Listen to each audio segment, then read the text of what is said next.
미가서 6장 8절 말씀에는 하나님께서 영향을 주는 삶을 살아가려면 세 가지 요소가 필요하다고 말씀했습니다.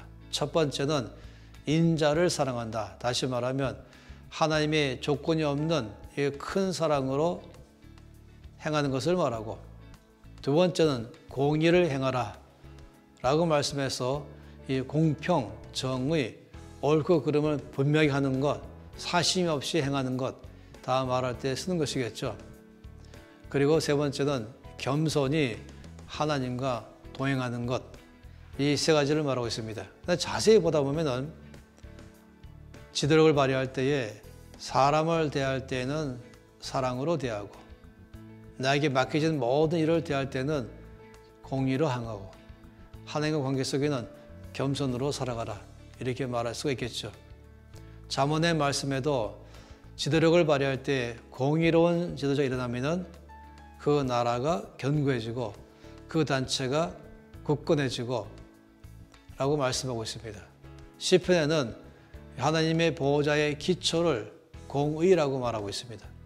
이 정도로 공의는 견고하게 해주는 것, 기초를 튼튼히 해주는 것, 골격을 잡아주는 것, 틀을 잡아주는 것, 이렇게 말할 수가 있겠습니다. 그런데 우리가 한 가지 아주 어려워하는 것은 이 정반대처럼 보이는 긍휼이 있다는 것입니다. 이미 우리가 긍휼을 보았지 않습니까?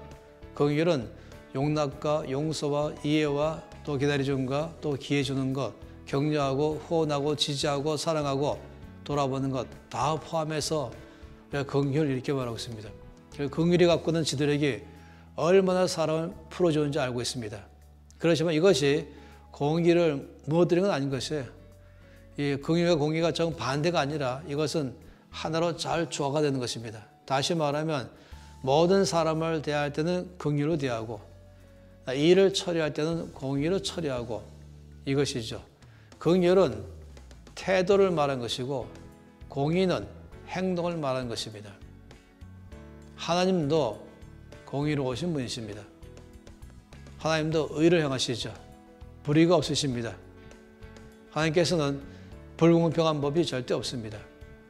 그래야 모든 일이 제자리에 똑바로 서 있는 것이죠. 그래서 우리 모든 삶에서 배워야 할 것이 바로 공의 또는 공평, 정의라고 말하는 이 분야인 것입니다.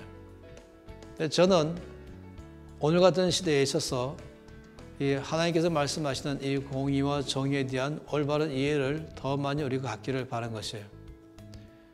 그런데 이것이 그 공의라는 명분은 갖고 있지만 똑같은 죄를 지은 사람이라도 내 편이냐 네 편 따라서 거기에 대해서 주어지는 형량이 달라진다면 그건 공의가 아니라 불의인 것입니다. 그래서 우리는 이 면에서 명확하게 해야 되죠. 그런데 우리 믿는 사람들 관계 속에서 특히 교회 안에서는 더 중요한 것은 그건 긍휼인 것입니다. 사람을 대할 때마다는 분명히 이 긍휼을 대한다고 해서 공의를 무시하는 게 아닙니다. 눈 감아주는 게 아닌 것입니다.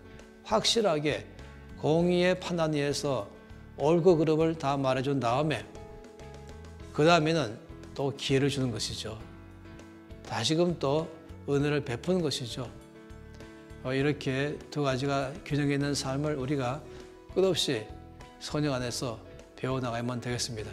그러면 그런 교회, 그런 나라, 그런 사회, 그런 직장, 그런 모든 단체로 산다면 이 나라는 뼈가 견고한 나라 될 것이고 또 생명을 주는 풍성한 삶을 살 줄로 믿습니다.